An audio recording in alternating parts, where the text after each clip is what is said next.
السلام علیکم ورحمۃ اللہ تعالی وبرکاتہ۔ ذکی احمد وانی یہ پوچھتے ہیں کہ سجدہ سہو کب کرنا چاہیے؟ سجدہ سہو اس وقت کیا جاتا ہے جب آپ سے کوئی واجب سہون یعنی بھول کر چھوٹ جائے، نمبر 1۔ نمبر 2، جب کسی واجب کو یا کسی فرض کو ادا کرنے میں تاخیر ہو جائے۔ مثال کے طور پر آپ کو 4 رکعت والی نماز ادا کرنی تھی، آپ نے دوسری رکعت کا تشہد پڑھا، اتحیات پڑھا، اور اتحیات پڑھنے کے بعد اب آپ کو چونکہ کھڑا ہونا تھا مگر آپ نے کھڑے ہونے کے بجائے بھول کر آپ نے درود شریف پڑھنا بھی شروع کر دیا۔ درود شریف پڑھتے وقت اب آپ کو یاد آتا ہے کہ مجھے تو تیسری رکعت کے لیے کھڑا ہونا تھا۔ اب جیسے ہی آپ کو یاد آتا ہے آپ کھڑے ہو جاتے ہیں، تو چونکہ اس تیسری رکعت کو ادا کرنے میں آپ سے تاخیر ہو گئی ہے، اس وجہ سے لاسٹ میں آپ کو سجدہ سہو کرنا ہوگا۔ تو پہلی چیز تو یہ ہے کہ جب کوئی واجب سرے سے ہی آپ سے سہون یعنی بھول کر چھوٹ جائے۔ دوسرا یہ ہے کہ جب کسی فرض کو یا کسی واجب کو ادا کرنے میں تاخیر ہو جائے۔ اسی طرح جب کسی واجب کو آپ نے مکرر یعنی ڈبل آپ نے اس کو ادا کیا تو اس صورت کے اندر بھی سجدہ سہو کرنا پڑتا ہے۔ دوسرا سوال غلفام احمد یو پی سے پوچھتے ہیں کہ غسل کا صحیح طریقہ کیا ہے؟ دیکھیں، جب آپ کو غسل کرنا ہو، خصوصاً وہ غسل جو انسان پر ضروری ہوتا ہے اس غسل کو کرنا کہ اس کے بغیر نماز آپ ادا نہیں کر سکتے ہیں، یعنی واجب غسل اگر آپ کو کرنا ہے تو پھر اس صورت میں باتھ روم میں داخل ہونے کے بعد آپ دل کے اندر نیت کریں گے، اور زبان سے ادا کرنا یہ جائز نہیں ہے۔ باتھ روم کے اندر ذکر و اذکار کی ممانعت ہے۔ آپ دل ہی میں نیت کریں گے کہ میں یہ جو غسل کر رہا ہوں یہ پاکی حاصل کرنے کے لیے کر رہا ہوں۔ اس کا فائدہ آپ کو یہ ملے گا کہ آپ کو اس کا اجر بھی ملے گا۔ تو نیت کرنے کے ساتھ ہی جو نجاست آپ کی جسم پر لگی ہوئی ہوگی اس نجاست کو آپ دور کریں گے۔ نجاست کو دور کرنے کے بعد آپ استنجا کریں گے، اور اس کے بعد میں جس طرح وضو کیا جاتا ہے ہاتھوں کو دھونے کے بعد اس طرح سے آپ وضو کریں گے۔ بس اس کا خیال رکھیں گے، چونکہ غسل کے اندر فرض 3 ہیں کہ ایک کلی کرنا، دوسرا ناک میں پانی ڈالنا، تیسرا پورے بدن پر پانی بہانا۔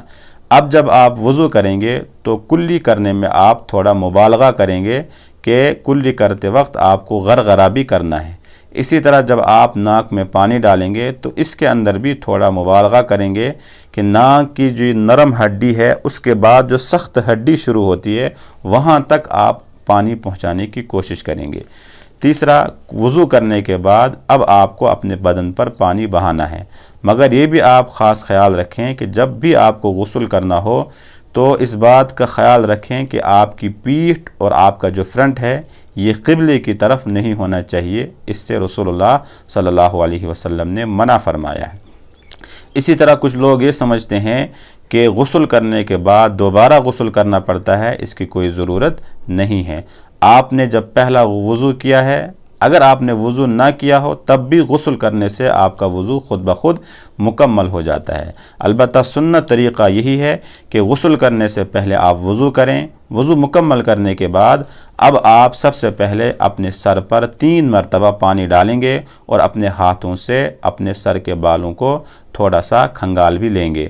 اسی طرح سے سر کو دھونے کے بعد اب آپ پہلے اپنے دائیں طرف پانی ڈالیں گے اور 3 مرتبہ ڈالیں گے، اسی طرح پھر بائیں طرف 3 مرتبہ پانی ڈالیں گے، اور اس کے بعد پورے بدن پر آپ پانی ڈالیں گے اور ساتھ ساتھ میں اپنے ہاتھوں سے اپنے بدن کو مل بھی لیں گے۔ یہ بھی خاص خیال رکھیں گے کہ کوئی بھی چیز اپنے بدن کی وہ سوکھی نہیں رہنی چاہیے۔ اگر ایک بال کے بقدر بھی کوئی چیز آپ کی سوکھی رہ گئی تو پھر آپ کا غسل قابل اعتبار نہیں ہے۔ تیسرا سوال یہ کرتے ہیں کہ بہت سارے لوگ نماز میں ادھر ادھر متوجہ ہوتے ہیں، کیا شریعت میں اس کی گنجائش ہے؟ وسیم حسن۔ دیکھیں، نماز میں ادھر ادھر دیکھنے کی چند صورتیں ہیں۔ کچھ صورتوں کے اندر تو نماز مکروہ تحریمی ہوتی ہے، اور کچھ صورتوں کے اندر نماز فاسد ہو جاتی ہے، اور کچھ کے اندر مکروہ تنزیہی ہے۔ ہر صورت کے اندر یہ ذہن میں رکھنا چاہیے کہ رسول اللہ صلی اللہ علیہ وسلم نے بہرحال اس سے منع فرمایا ہے، اس سے نمازیوں کو پرہیز کرنا چاہیے۔ اگر انسان نے کنکھیوں سے دیکھا یعنی اس طرح سے دیکھا دائیں اور بائیں تو اس صورت میں اگرچہ نماز مکروہ نہیں ہوتی پھر بھی یہ عمل ناپسندیدہ ہے۔ اور کچھ لوگوں کی عادت ہوتی ہے وہ اوپر کی طرف دیکھتے ہیں۔ رسول اللہ صلی اللہ علیہ وسلم نے ایک موقع پر فرمایا ایک سوال کے جواب میں کہ دراصل یہ شیطان کا حملہ ان لوگوں پر ہوتا ہے، یعنی شیطان ان کا جو نماز کا ثواب انہیں ملنے والا تھا اس عمل کی وجہ سے اس ثواب کے اندر کمی ہوتی جاتی ہے، تو شیطان ان کے اوپر حملہ کرتا ہے، وہ دائیں بائیں یا اوپر دیکھتے ہیں جس کی وجہ سے ثواب کے اندر کمی کی جاتی ہے، لہٰذا اس سے بہرحال مسلمانوں کو پرہیز کرنا چاہیے۔ چوتھا سوال زرین خاں یہ پوچھتے ہیں کہ قبر پر اگر کوئی انسان جائے تو وہاں کیا پڑھنا چاہیے؟ دیکھیں، جب کوئی مرد قبر پر جائے گا تو اسے چاہیے کہ وہاں پر سورہ فاتحہ پڑھے، اس کے بعد میں 3 مرتبہ سورہ اخلاص یعنی قل هو اللہ پڑھے۔ اگر سورہ یاسین یاد ہو تو سورہ یاسین پڑھ سکتے ہیں، یا اسی طرح سے ہر ذکر ہر تسبیح وہاں پڑھ سکتے ہیں، اس کی کوئی حد متعین نہیں کی گئی ہے۔ جو تسبیح بھی آپ پڑھیں گے، قرآن کی جو آیات بھی آپ پڑھیں گے، وہ ضرور اس صاحب قبر کے لیے نفع بخش ہوگا۔ اسی طرح ابرار احمد پوچھتے ہیں کہ میرے دل کو سکون حاصل نہیں، میں بڑا پریشان رہتا ہوں، دل کے سکون کے لیے کوئی وظیفہ بتا دیجئے۔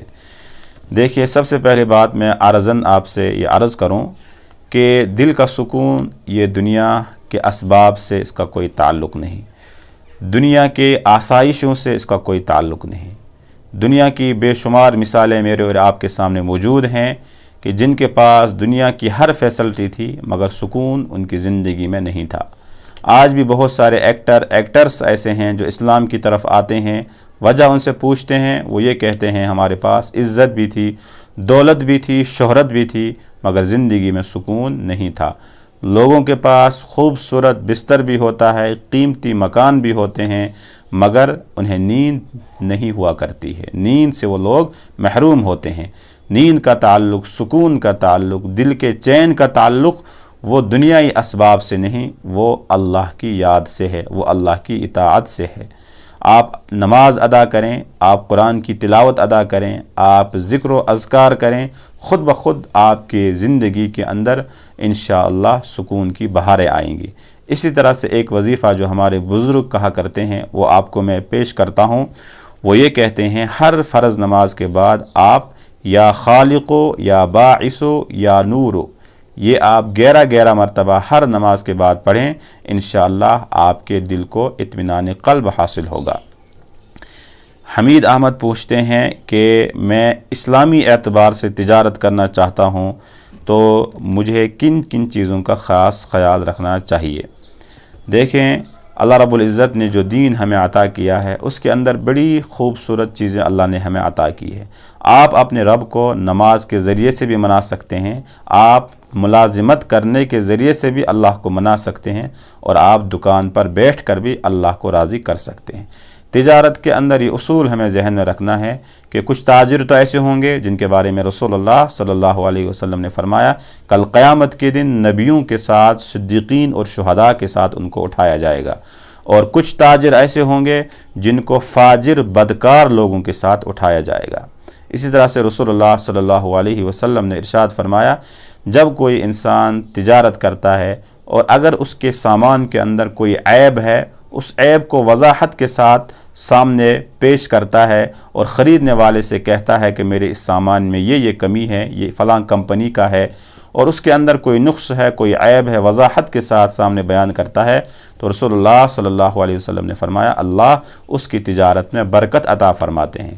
اگر کسی دکاندار نے جھوٹ بول کر کوئی سامان بیچا، یا کوئی عیب تھا، یا کوئی کمپنی اچھی نہیں تھی، یا کوئی کمپنی اچھی یا خاص نہیں تھی، آپ نے اس کمپنی کو بڑھا چڑھا کر اس خریدار کے سامنے پیش کیا، تو آپ نے گویا جو عیب تھا، یا اگر واقعتاً اس کے اندر عیب تھا اس کو اگر آپ نے چھپایا، تو رسول اللہ صلی اللہ علیہ وسلم نے فرمایا اللہ اس کی تجارت سے برکت کو مٹا دیتے ہیں۔ بس تجارت کے اندر آپ کو یہ خاص خیال رکھنا ہے کہ جس چیز کی آپ تجارت کر رہے ہیں سب سے پہلے وہ چیز حلال ہونی چاہیے، حرام نہیں ہونی چاہیے۔ اسی طرح لوگوں کو دھوکہ نہ دیں، جھوٹ نہ بولیں۔ اسی طرح سے کسی سامان کے اندر اگر کوئی عیب ہے تو اس عیب کو وضاحت کے ساتھ کسٹمر کے سامنے بیان کریں۔